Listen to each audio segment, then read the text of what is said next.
All right. Well, hi, everybody who's tuning in. My name is Joel Harden. I am very proud to be the Member of Provincial Parliament here in Ottawa Centre. And we are broadcasting to you live from your constituency office, which sadly is currently closed under the COVID rules. We aren't getting to work with neighbors inside this space for reasons of safety. So you get a glimpse of it. But let me tell you, you're tuning in for a treat tonight. This is going to be a fantastic night where we get to focus in on a topic that is so very important right now, the subject of housing and homelessness. So thank you so much for joining us tonight. It's going to be a fantastic discussion. I'm going to introduce our panelists in just a moment, but we want to begin in a good way. And we want to acknowledge that our office here, our community office, is at 109 Catherine Street. And this sits on the unceded and unsurrendered territory of our friends, the Algonquin and Anishinaabe peoples. I want to also just mention that, you know, this is a moment in our city where we're living through a bit of a trying context, because I know all of us who are participating in this panel tonight, and I know you folks watching at home, you want to do right by your treaty obligations, don't you? You take this discussion of reconciliation seriously. But I want to reflect on the fact that over the weekend, we had a protest encampment at the corner of Laurier and Nicholas, where members of our community were trying to bring to light serious concerns they have with respect to the way in which policing takes place in the city. That's another discussion for another evening. In fact, we've touched on it another night, but I just want to say for the record tonight that I'm disappointed. I'm disappointed in what happened over the weekend. I know we can do better. And when we think about the land in which we are, the guests that we are, the treaty people that we all are, let's be mindful of all of those conversations we need to have to make sure that we do right by the hand of friendship that was extended to us many hundreds of years ago in these parts by Algonquin and Anishinaabe peoples. So just want to begin in a good way there. I also want to acknowledge, and folks, get ready for this, you are very much fortunate tonight. We have three fantastic panelists joining us tonight to talk about housing and homelessness in our city. First, I want to acknowledge my friend Evelyn Gigantes, who used to have this job, who used to work here in Ottawa Centre for many years, and in fact served as Ontario's Minister of Housing from 1991 to 1994.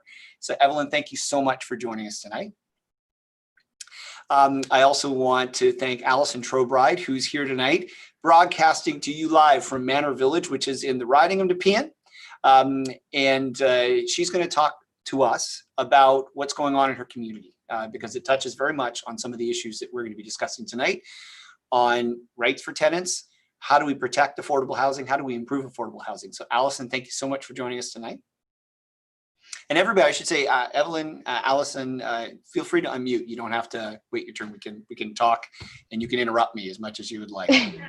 And last but absolutely not least, my good friend, Catherine McKenney, joining us tonight. Catherine is the City Councilor for Somerset Ward, the city's liaison on homelessness and homelessness strategy, was a leading voice behind the move very recently to declare a housing and homelessness emergency in Ottawa. You know her, I know you know her, because folks who follow the work of our office, you know them. This is what we do. We support our friends who are bringing forth and holding forth on housing and homelessness strategies. Catherine's been in the lead. Thank you so much for joining us tonight, Catherine. Great to be here, Joel. All right. So let's start. We are trying to have a debate in this province about the fact that housing is out of reach for a lot of folks. We're coming from a standpoint in our opposition caucus as we try to make sense of the demands being put forth about the fact, let's just begin from the standpoint of thinking that everybody deserves a decent home in which to live. But what we're hearing, these are just some of the figures that came up in the course of our research. At the moment, half of renters in Ontario pay more than 30% of their income in rent. A fifth of renters pay more than 50% of their income in rent, and the wait list for affordable housing has grown to more than 185,000 families. Seniors in particular comprise more than 35% of people in Ontario on those wait lists waiting for affordable housing. So Catherine, why don't we begin with you? Because I know you spearheaded this amazing fight to get that motion passed at City Hall. But I want you to talk to our viewers a little bit about what that was like, what you were hearing from neighbors. And, I remember that campaign really putting a sense of urgency on this debate. Help our viewers understand that urgency of the reason that your colleagues at City Council, I think, wasn't it passed unanimously? It was in the end, yep. It absolutely was. And why did Ottawa, go ahead. Why were we first? And we were first. It's not always, we're usually close followers, but we actually led on this one. And today, when we look back at January 2020, it's hard to imagine that we wouldn't have considered housing and homelessness an emergency because of where we are today. It's even worse. It's persistent, it's growing. But back in January 2020, pre-COVID for us, the effects on this country certainly. We were seeing about 2,000 people a night sleeping in shelters. Many of them called it their home. It wasn't a short-term emergency shelter. That's where people lived, especially people who were Indigenous. The gross overrepresentation of Indigenous people in our shelters. Conservative numbers peg it at about 25%, but I know that certainly our programs that serve Indigenous members of the community, say it's closer to 30-35%. So, and calling shelters their homes, there's just really no other way out. At the time, we were at about 92 people sleeping outdoors. That was up from about 40 the year before. We had close to 400 families who were living in shelters, motels, 350 children who were living in motels, who were eating, out of microwaves every day, and again, had been there for months and months and really, no path to get out. And our vacancy rate was exceptionally low. It was at a rate, that was essentially zero. There was just no vacancy available. We had short-term rentals such as Airbnb had really moved into the city, taking up much of the housing stock, the rental housing stock. And as you said, we had some, 36,000 families who were spending more than 30% of their income on rent, but we had of those, 19,000 were spending 50, 60, 70% of their income on rent. So always at risk of falling into homelessness. So that's what we were looking at that last January. And I can tell you it's gotten worse. And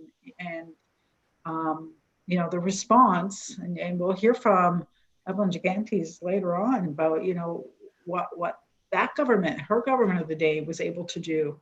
And we're not seeing that. We're not seeing a serious investment from any level of government into housing and homelessness in this country, in this city. So today we're still in it. It's persistent, it's growing. Added to that is the, issues around evictions and people losing their housing, people losing their employment, precariously housed, falling into homelessness because they just can't afford to stay where they are. So, Catherine, when you think about what got us here, I mean, what I hear at the legislature when I'm down there from the government, I remember this happening a lot during the first year. Members of the government would often come on petition time of the day and read out petitions about the need for Canada to address the, quote, and I'm putting this in quotes on purpose, illegal border crosser crisis that was overwhelming our emergency housing systems. And, cabinet members of this government making this a focal point and pushing that button to Canadians. How do you, that was one explanation for the housing and homelessness crisis that was coming from a government. How do you respond to that assertion? Well, our housing and homeless emergency began back in the early 90s. Yeah. And, with the federal government pulled out of housing, our provincial government pulled out of housing. And it was, what I characterize as like a slow moving emergency. And at first, Subsequent governments offered things like, funding for shelters. So at least people were sleeping on the street. They, here in Ontario, turned people out of, people who had mental health issues out of, the care that they were in at the time. So it slowly grew, and that's what happens, right? It's like boiling a frog. Really, it's not until you're boiled that you realize that there's an issue, and then it's almost impossible to get yourself out of it. So when, obviously in 2016, we did see a huge influx of refugees crossing the border as a result of what was happening in the States. Yep. It really did impact housing here for families in the city. It's what, at the time we had actually brought our family homelessness down to a very reasonable point. There weren't many families in our family shelters, and that exploded with hundreds of families coming in. So because we could not absorb those families, because we hadn't done the right thing, we weren't continuing to build affordable housing, we didn't have the good housing stock, and not just the community housing, but even the housing that we need in the private market, we weren't able to absorb those families. And yet, we have a moral obligation to, bring families in who need that, need that shelter, need the refugee status. So then we start to move families into hotels, motels. And now we're paying for, one family, we're paying something like $3,000 a month to keep them in a motel room. Sometimes $6,000 if they're a large family and need 2 motel rooms. And we, and to break out of that, say, any rational person would say, well, why don't you just take that family and give them $2,000 and let them go off and find a townhouse, right? So right. The reality is, at the time, there wasn't a lot of housing stock available. There is now, but we're so stuck. And the funding that flows from the federal government, from the provincial government, comes with certain rules. And we, I think that every level of government right now is just stuck in its way, and we're not just making change. Just make change. Take people out of hotels and motels, put them into housing. We have people who own small apartment buildings. We heard about it at our CPSC meeting last week. Right. Charging exorbitant amounts to house very vulnerable families in their apartments, and they don't have a lease, so they're not protected by the Landlord Tenancy Act. So it's, but they're making a tremendous amount of money from the city of Ottawa. So, I brought a motion, it's a notice of motion that will come to the next meeting to say, no more, like just give everybody a lease. And these landlords, these owners aren't going to walk away with nothing. They will house people. But we need to start really pushing that envelope, and we need to just make the change, just shift how we think about housing and homelessness in the city. And we're going to hear more about that from folks from Manor Village, right? Like that's another one. We've been, we've backed people into a corner, and we're at a point now where, the city could be responsible for, evicting families from, some affordable housing in this city. Right. Evelyn, I'm watching as Catherine and I are having this conversation, and your head's nodding. Do you detect some of these themes from when you were serving this riding and when you saw housing from the perspective you saw at the Ontario legislature? This problem was brewing long before what we've been talking about since 2016. What are your thoughts? Our government was elected in 1990 under the leadership of Bob Rae. And one of the things we faced was a recession. It was quite a severe recession. In fact, I think people voted NDP because they knew that it was going to be tough times and they were going to need help. And one of the ways we provided help, even though times were tough, was we built affordable housing. We built nonprofit and co-op housing.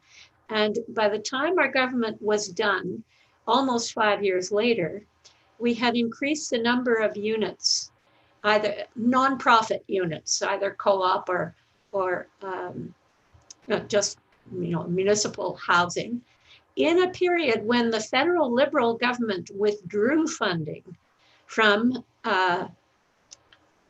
assisted housing programs, we managed to increase the number of nonprofit units in Ontario by 50%. Whoa.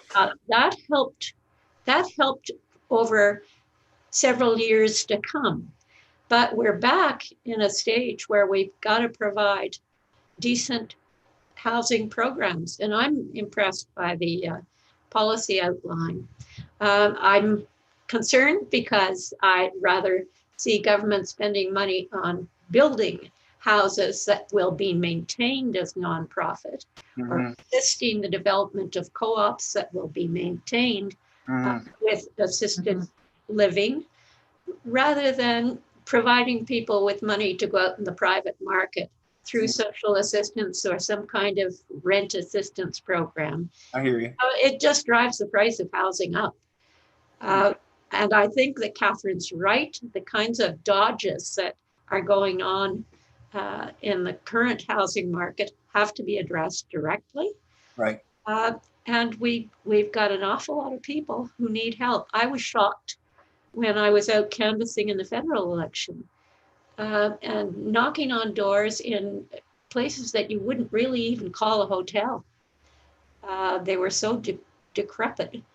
And here, you know, a woman with two young boys trying to manage life, living in that kind of situation. You can't raise kids to take advantage of school and opportunities and growth in a situation like that.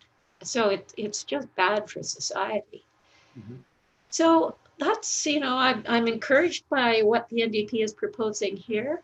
I want to stress that I think providing the housing directly in a nonprofit way is, as far as you can go, the best way to go. Okay.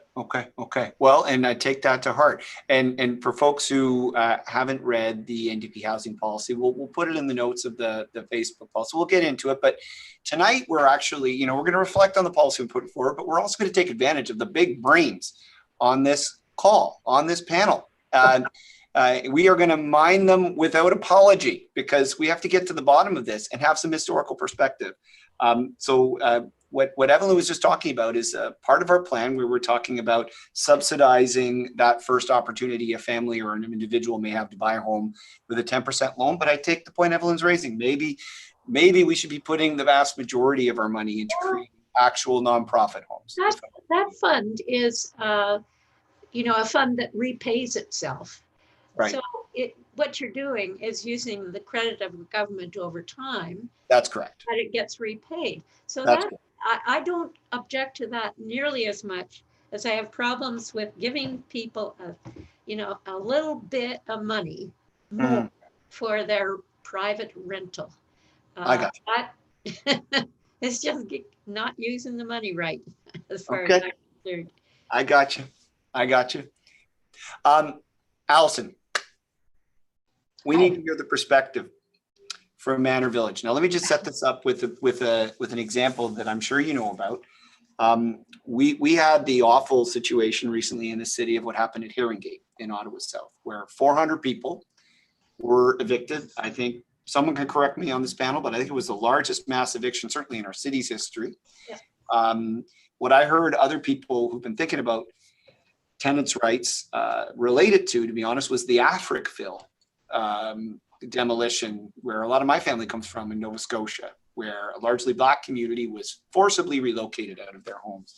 So it was pretty startling to think that our city, you know, was carrying on that particular legacy. And I know if you go by Herringate now, you'll see a lot of very snazzy new homes that many of those families will not be able to afford. So Alison, take us to Manor Village and take us to what you folks have learned. What's going on? What have you heard about what's going to happen to your housing? And what have your neighbors been organizing to do about it?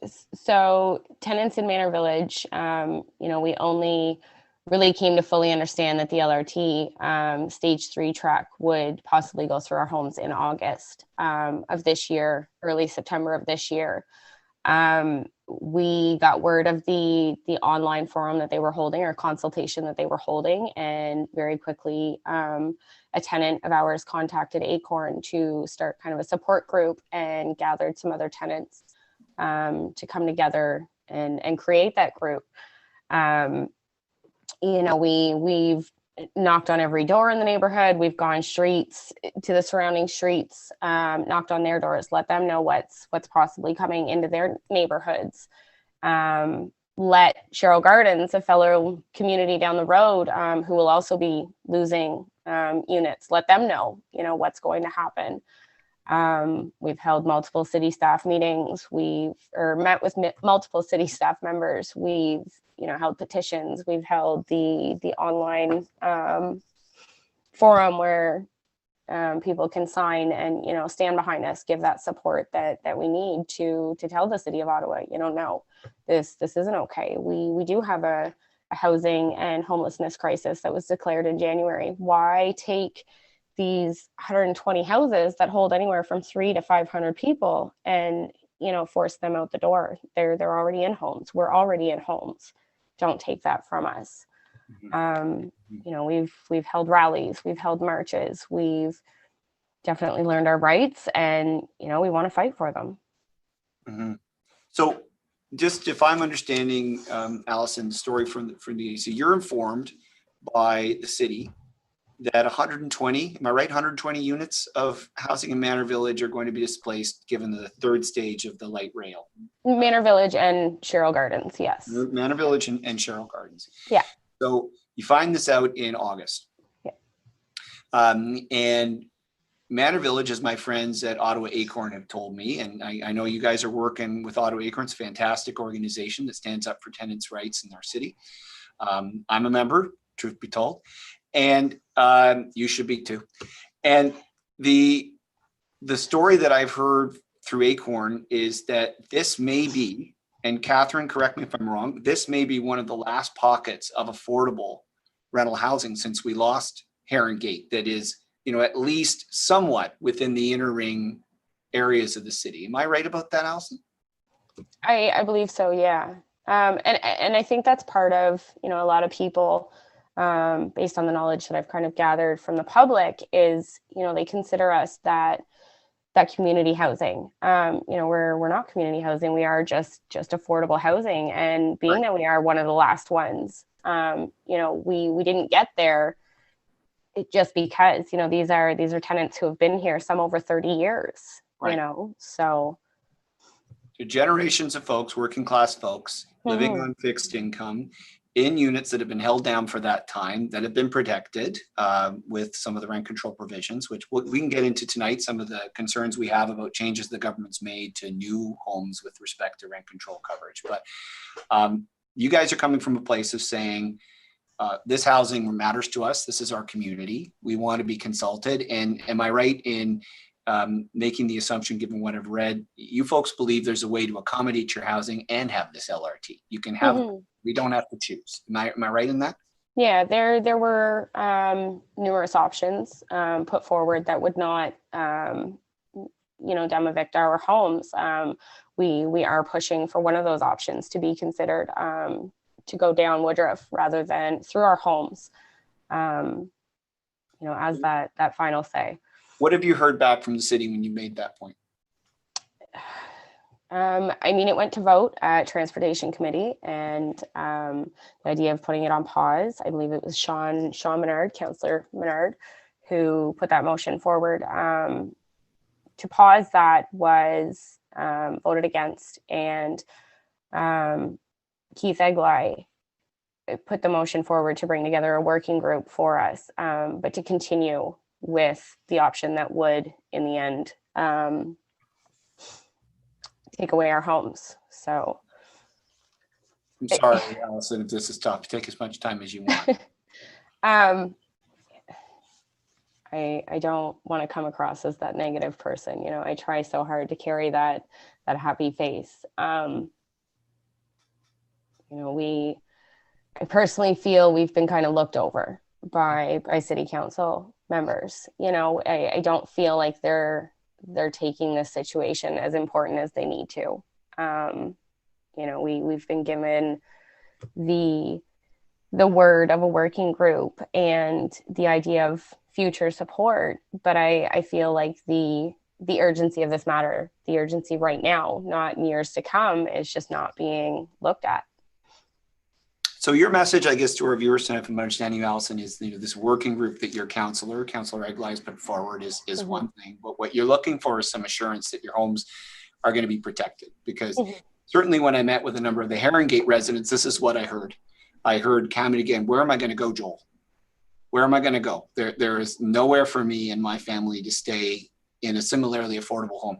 And Evelyn, you were saying as we were getting ready to come on tonight that there's another situation very similar happening in Ottawa Centre in the McKellar Park District. It's not as large, but there's on Sherburne Road and Byron area, between Redwood and Colleen, there are 3 low-rise apartment buildings where people are paying about $900 in rent-controlled rent. And many of them have been there for decades.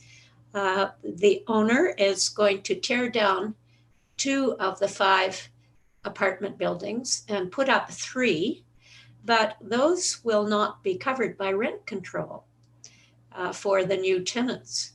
So the old tenants are just, they're out of luck. The rents will rise from $900 to $1,350 a month. And there's very little, apparently, that can be done. Both Councillor Leeper and Councillor, not forgetting her name. Kavanaugh, Teresa, yeah, are concerned about the situation, but the zoning permits the owner to do what he wants in terms of the kind of buildings he's proposing. So how to protect those tenants is really a problem. It's another lot, it's not a large lot of tenants. I mean, we're talking probably about less than 20 units, but it is important in people's lives. Yeah, understood. So Catherine, when you're hearing all of this about the situation that folks at Manor Village are facing, situations I know you've been helping residents of Somerset Ward, well, let's be honest, all over the city, you've been playing a leadership role on this.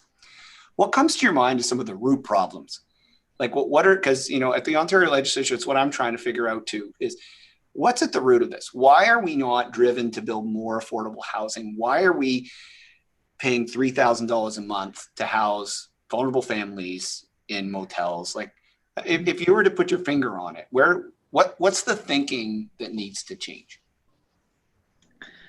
There's a lot of thinking that needs to change, and it's the entire spectrum of housing, and we have lost sight of what is needed for a healthy community for housing that meets everyone's needs. Yeah. So we've, you know, the focus has been on home ownership, homes, condos. And I can tell you, Ottawa Community Housing, for example, I sit on the board of Ottawa Community Housing. And, you know, we have approximately 15,000 units of housing, so 15,000 households. And, you know, we used to move on average about 2,000 households a year used to move out of Ottawa Community Housing into the private market. I was one of them. I lived in Ottawa Community Housing back in, well, 1990 when the NDP was actually building housing. And I moved out, you know, ended up, I'd finished school, you know, and yeah, I was a single parent at the time. I finished school, went out to work, and then I could move into, you know, affordable market rents. So that was a natural course. Today, in the last few years, that middle, and that's what Alison lives in, that affordable market rent is not available anymore. So people can't move out of community housing into high-end condos. Right. Some can, but it's much less likely. So people stay in community housing because they can't get out. Yeah. Then what happens to people who lose their housing? Well, they can't get into community housing. Right. So we end up, you know, doling out rent supplements and housing allowances to try to help them out. Like Evelyn says, you know, that works only for so long, and then rents go up, and you know, you can't continue to fill that gap. So that's been a problem. Losing our housing stock is a problem. And, you know, we need to, people often think about inclusionary zoning as kind of that silver bullet. And you know, it's not where I put my efforts. I think inclusionary zoning, sure. If you're a developer and we give you the rights to develop, and your land value goes up as a result of that, you know, that increased height or density, yeah, of course you should provide a certain amount of, you know, affordable housing units. But that is never going to solve our housing problem. Like that, you know, 10 units here, 100 there, it's not going to do it. We've got 12,000 people on a waiting list. That's right. 2,000 people sleeping in a shelter tonight, and 200 right. people sleeping outside tonight. That's so right. you know, nickel and diming it is not going to do the work. We need to build housing, and we need to couple that with not losing the housing stock that we have, the type of housing stock that Alison lives in, the type of housing stock that Evelyn is referring to. And it's, you know, that is, for the most part, it is privately owned. So when you think about, you know, what happened in, you know, in different parts of the city with, you know, with housing that was lost, we didn't have the tools to stop it from happening. And redevelopment's going to happen. And there's not really anything wrong with redevelopment. Ottawa Community Housing, we're redeveloping a lot of our low density neighborhoods in the downtown. So we took down 27 townhomes, we're building 140. We took down 99, we're building, you know, 685. That's a good thing. There's nothing wrong with that. Where Alison lives, if we had a rental replacement bylaw, if we had that policy, and we have to get it from the province, but if we had that, Toronto has it, we could say to the owner of Smart Living, who owns, you know, the housing that Alison lives in, let's say that we don't expropriate. There's still a good chance that Smart Living is going to redevelop that property. And we don't have the tools to say, okay, you can, but you have to provide Alison and her family and the other, you know, the other families with a replacement. So they can move into another unit. When it's redeveloped, they can come back in at the same rent as long as they're there. We don't have those tools. We need to get those tools. We can't keep dragging our feet, because what happens is then we're stuck in corners. I'm here tonight, actually, while I'm on here, I've actually got my iPad because I'm working on a motion to go to council tomorrow to ensure that if we're not successful, we are bringing a motion to try and stop this option. And if we're not successful, I'm trying to work on another motion that will at least commit the city, because then we'll be Alison's landlord, to commit us to a rental replacement. So you know what? Alison and all of her neighbors, because now it's on us, we are going to make sure that you're okay. We're going to make sure that you get the same type of housing, the same size of housing, at the same cost, so that you can continue to afford to live the way that you do. But without that in place, you know, we just, for every, between 2010 and 2016, and it's been no different since, I think it's probably gotten worse. For every unit of affordable housing we built publicly, we lost 7 privately. It's like digging in sand, right? You cannot catch up. Wow. And it's terrifying. It's terrifying for anyone to think that they could become homeless. Because I'm going to tell you something. There was a time when I was without a home. And you know what? It wasn't terrifying. Lost my job, you know, single parent, go back to school. But I just pulled myself out of it, right? You know, you were like, stay with friends. You knew when you got a job, you get an apartment.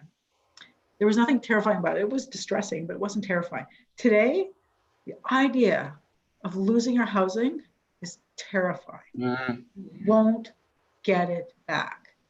And we have such a moral responsibility to do the right thing, to make sure that we are thinking about nothing else but housing people. Nothing else. It's an emergency. Same way we wouldn't let something burn because, you know, we can't figure out what kind of hose to use.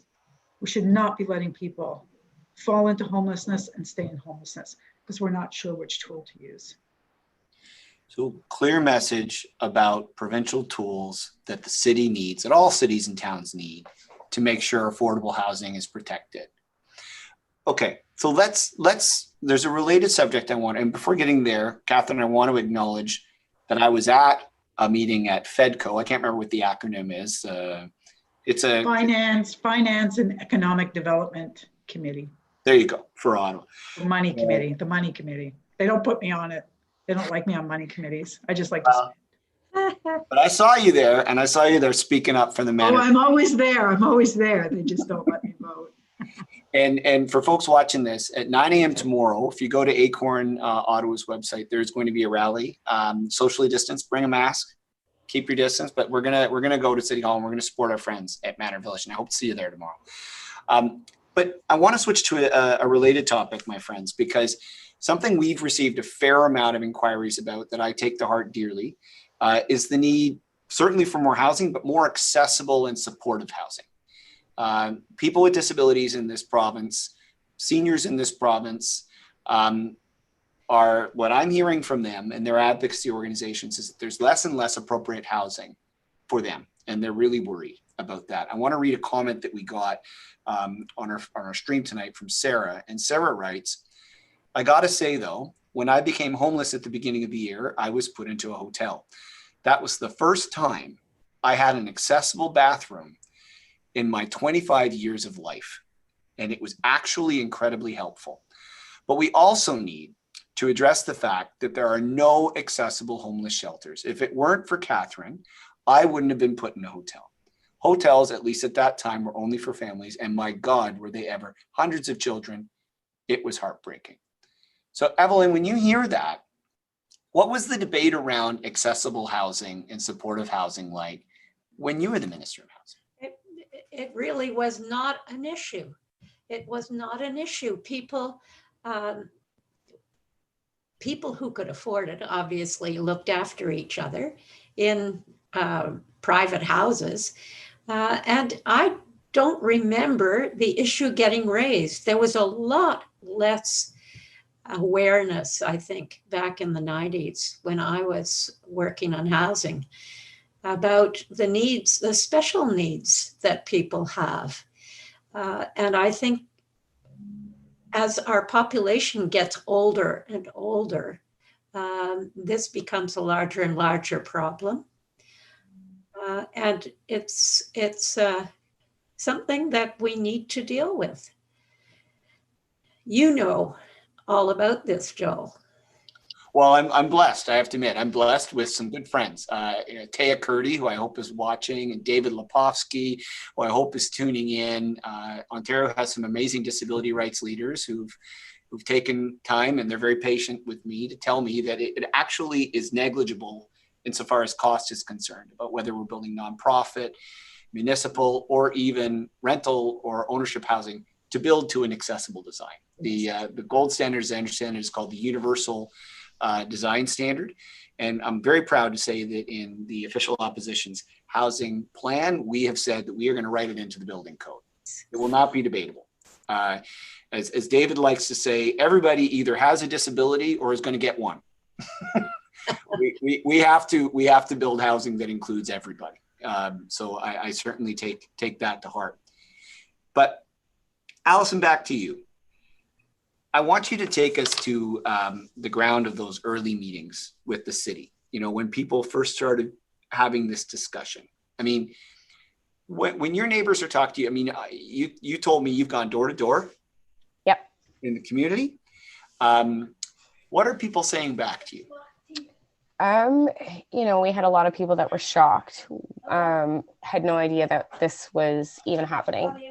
We have a couple of families here who don't speak English. So again, you know, had no clue what was going on. It was very difficult for us to communicate to them.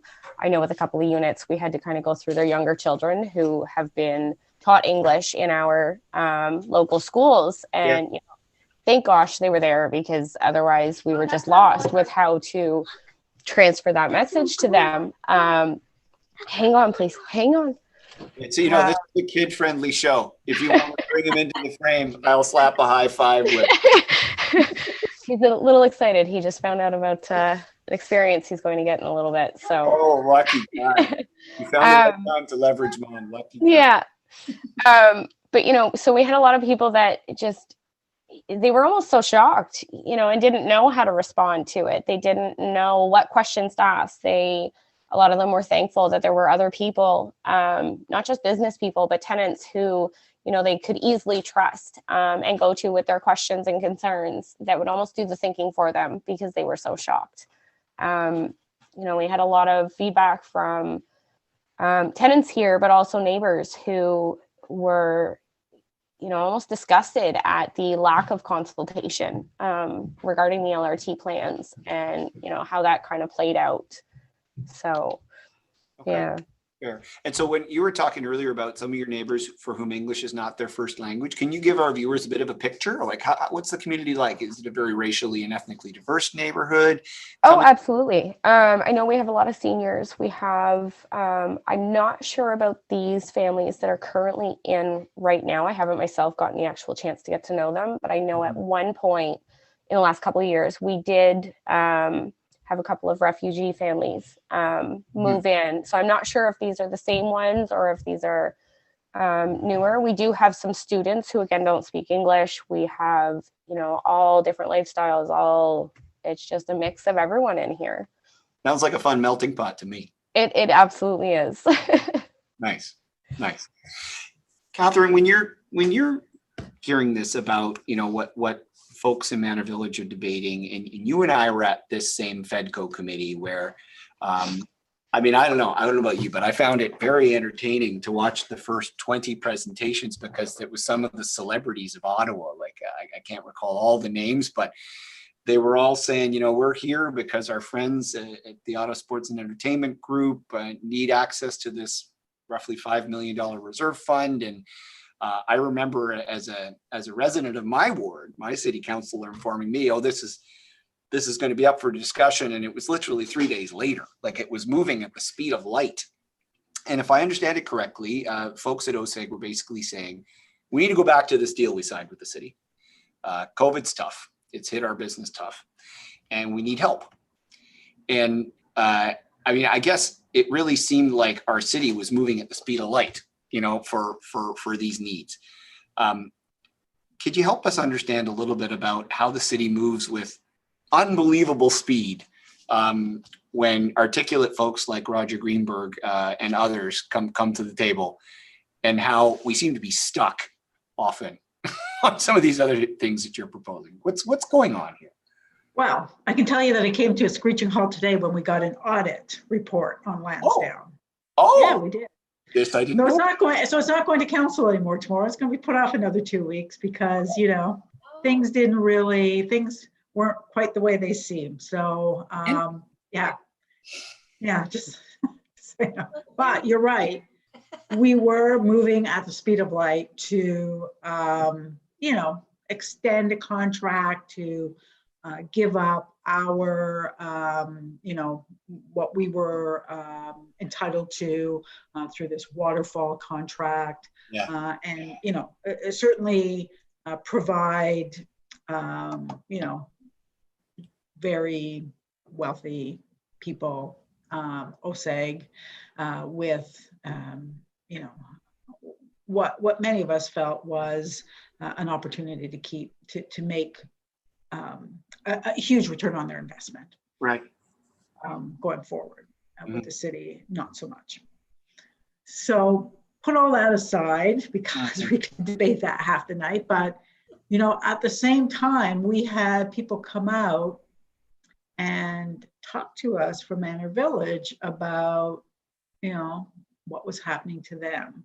And they were cut off and they were ruled out of order because we were only supposed to be talking about Lansdowne and the partnership around Lansdowne. But many people came out and talked about not the partnership, not the contract or the report in front of us, but talked about their memories of Lansdowne. Fair enough. I certainly wasn't offended by that, but they did not speak to the report. Talked about how they, enjoyed Lansdowne, what it meant to them, grew up with a football team and whatnot. There's even somebody out there talking about bringing Donald Trump into the city. We kind of clamped that down. Yeah. When two residents from Manor Village started to speak, they got ruled out of order. Yeah. And it was, rather than just allowing people their 5 minutes, the same way we had others allowed them their 5 minutes. I'm talking about Lansdowne, but not the report. They were not speaking to the recommendation. It was shut down. And I really do. I think that, I asked the question, how often do you go to Lansdowne? Because I think it's important to remember that everybody in the city deserves the same fair chance. And if we're going to build an equitable city, sometimes some people need more than others. But, we need to help people out. And it's to everybody's benefit. But when we're talking about, people like, as Alison mentioned, Councilor Menard did bring a motion to Transportation Committee. There was very little discussion about, looking at different options. All he was asking for was us to halt, just to think about it. Let's just stop. This stage 3 LRT is not going to get built for years, by the way. There's no funding for it. Still building phase 2 and phase 1 hardly works. So, we're like, it's not like we're barreling through here. So we've got time. So it's like, why don't we just halt? Just let's give it a couple of weeks. Come back, tell us what the other options were about. Like this is, but it was essentially dismissed. Tomorrow we're going to try again to bring a motion so that we'll ask them to look at other options that wouldn't displace these 120 homes on the other side of Woodruff. What that means, we'll see if it's successful. But it is disheartening, and people lose trust and lose faith that we have their best interests at heart. I don't say that to completely dismiss Lansdowne, the partnership, and the people in that. Like, I think everybody's got to have their say, but it's got to be done in an equitable way. So if you're OSEG and you're coming in front of us, give us the time. We need to understand what this means. We need to understand what the consequences are. But this was going to go through tomorrow until audit committee happened today, and that got dropped. And they were like, well, certainly not going to have that vote tomorrow because you know what? People would scream if we said yes tomorrow. That'll free up $5 million just like that. Yeah, exactly. Exactly. Oh, there's lots of room to find the money. That's not the problem. So what they always say, if they tell you it's not about the money, it's all about the money. Well, so this is an interesting segue because I have to admit I went into that conversation a bit frustrated myself because I'd spent a fair amount of the time in the summer working with my colleagues trying to help small businesses, many of whom are just on a knife's edge right now. And one of them who contacted me from Barrhaven was a tenant of one of the principals of OSEG. And that small business owner told me that one of the principals of OSEG refused to offer any help in rent to keep them going. Like it basically said, sign this contract. This is the end of the story. And the business had to close. And when this person found out about this request to get access to a $5 million pot of money, having benefited from, what is it, Catherine, a $1 a year rental lease from the city, this person was pretty incredulous and said, that this isn't right, Joel. I mean, I don't know how we're ever going to recover, he said, from all the money we put into, it was a spa in Barrhaven, all the money we put into that business, we're never going to get it back. And why doesn't the city leap to my help? Where's the provincial government? Where's the federal government in helping me? I actually give people work. I'm trying, at least in my other location too. So it takes me back, Evelyn, to this notion of how do we make sure, as Catherine is saying, that we think through these things soberly and we make the right decisions. One of the things we talk about in our discussion paper promoting our housing vision is the need for us to do something about speculation in the housing industry. that often some of these large developments, that we see in some major cities like Toronto. I understand it's less of a problem in Ottawa. These huge buildings you'll see from the motorways, right, don't have a lot of people in them. Like, they're just there as investments. They're not housing people. How can we make sure that the owners of those buildings, we ask in our document, are compelled to pay for this, I would use the word monstrosity of having a housing and homelessness crisis and having these huge palatial buildings with nobody in them, because it's more lucrative for the owners to just keep it there as an asset and speculate with it on the stock market. Did that ever come across your table when you were Minister of Housing as an issue, this notion of speculative? You see, condominiums came in the 70s when I first was elected in 1975. And the development of condominiums has been to the detriment of the building of apartment buildings, because that way the developer gets money back quicker. And also, there was an opportunity when the legislation was first written, an opportunity was afforded the developers to remain on the board by holding on to units and renting them out. And they effectively ran the condominium boards in many of the condominium developments. We dealt with that in a minority parliament legislatively. And I was surprised the other day talking to a friend who said to me that in the condominium she had recently left, there were still units being held by people who held them for speculation and rented them out. They didn't provide rent protection in them. And this is, there's a whole underground of operations around apartments and condominium units. It's terrifying. So we need to figure out rules so people are protected. We have to. Right. Absolutely. And the paper, your housing development paper, starts addressing that. I was pleased to see. Okay. We haven't really delved deeply yet, and we're running out of our hour here, into the issue of homelessness. So I want to acknowledge the fact that we have a thriving community here in our city that have made the case for a housing first strategy, which is something we get wholeheartedly behind in this paper. But Catherine, could you explain from your perspective what that would actually look like? If Ontario got behind a housing first strategy, what would that actually mean in Ottawa? You know what? Housing first is often just bandied about. Like, if you try to house people, you say, well, we housed them first. I don't know what would have come second, but housing first is very prescriptive. And if you do it well, it works. You take somebody, you house them without conditions, you allow them to tell you where they want to live so that they're invested in where they're living. So they come out of homelessness.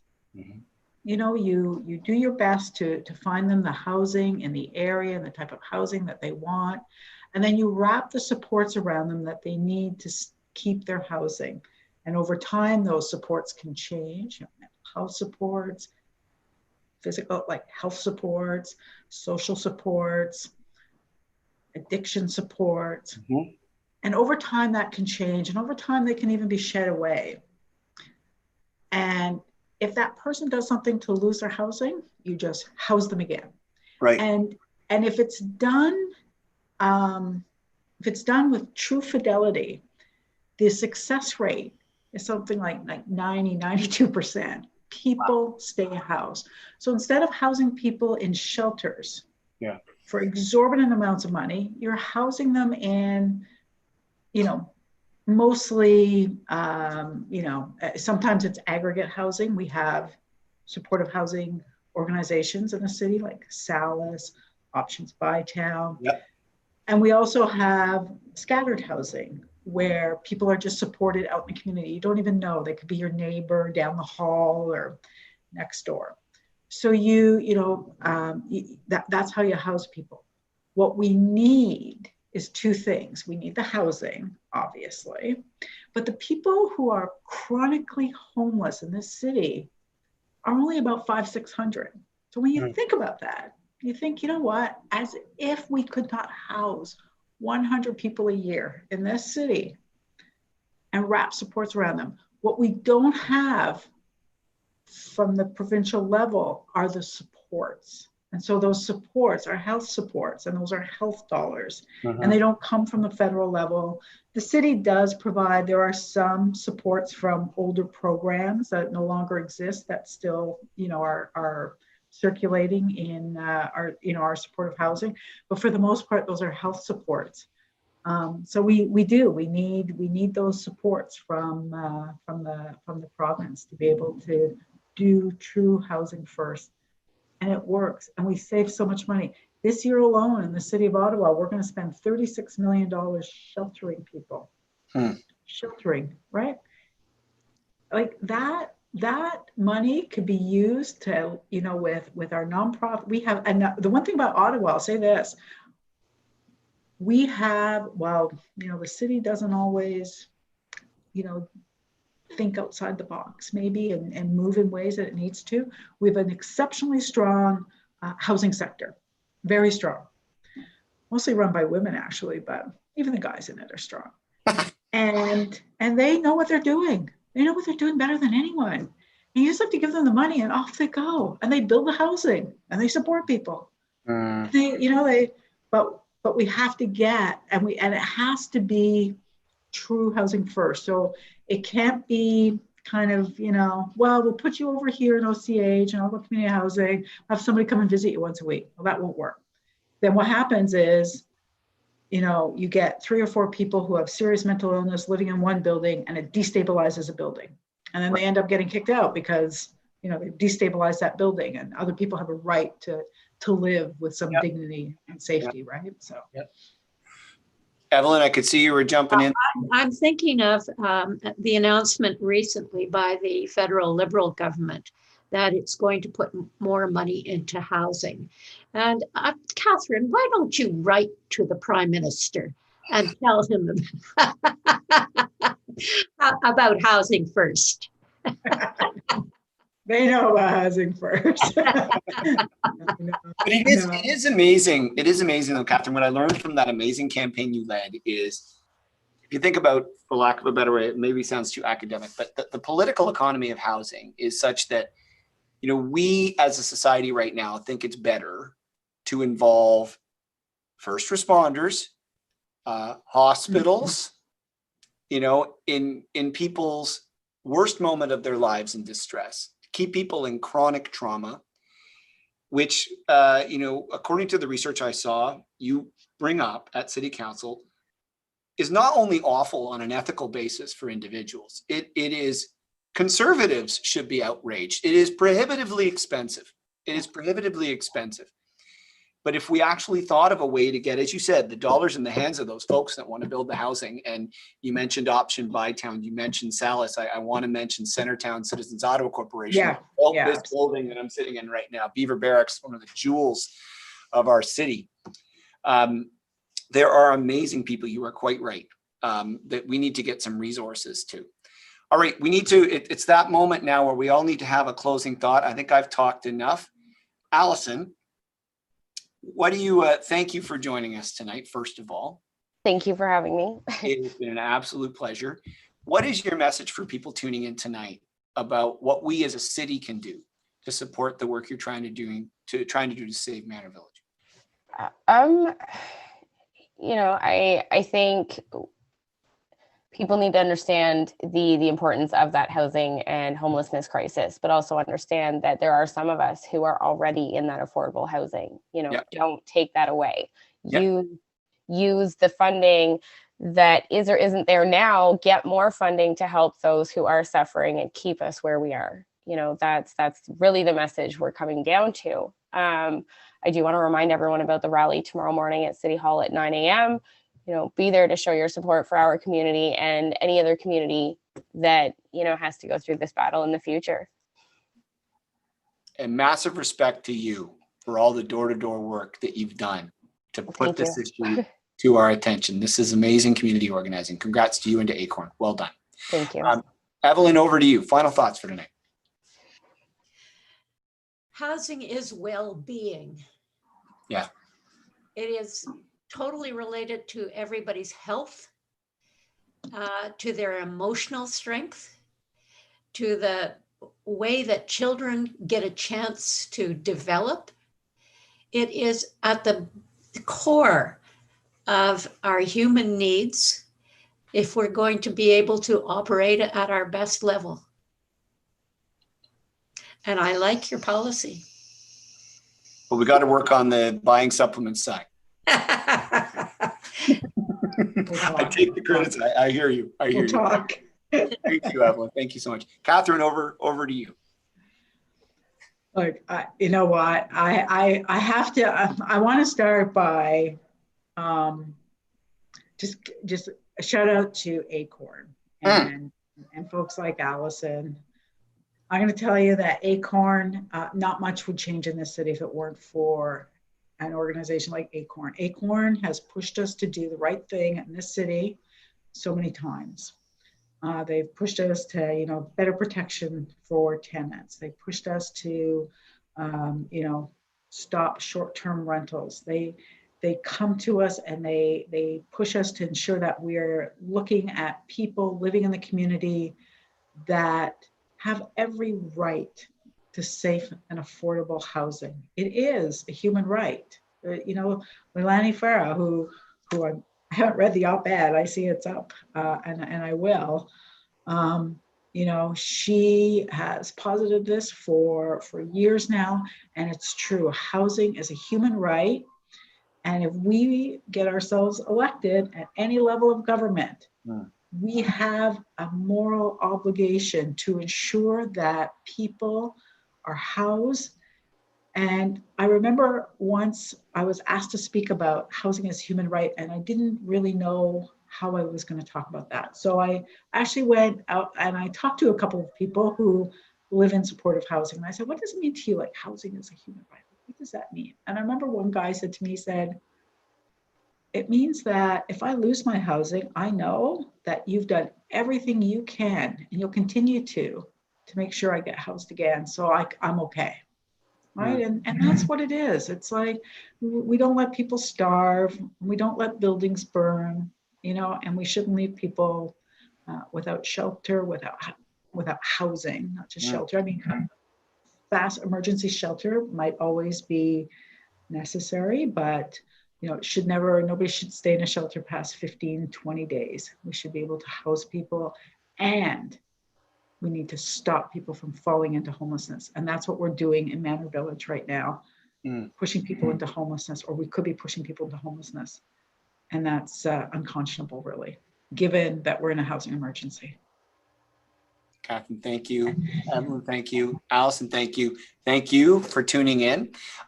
In the notes, we are going to put some links into the work that all these fantastic people who are part of this panel are doing, so you can support it.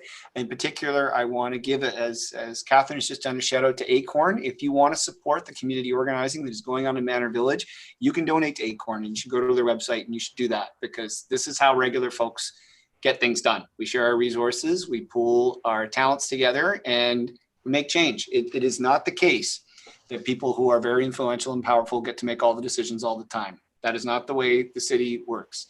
We can actually make the city a better city. And I want to thank everybody who's been part of this conversation, to be part of that. I want to thank you for tuning in. And pay attention, folks, because there are many, as Catherine has suggested, there are many more turns in this road. There are many more turns in this road, and there are going to be moments where we're going to need you. Even in COVID, where we have to be safe, where we have to keep our distance, where we have to wear a mask, there are still ways in which we can organize to demand better. So thanks so much for tuning in tonight.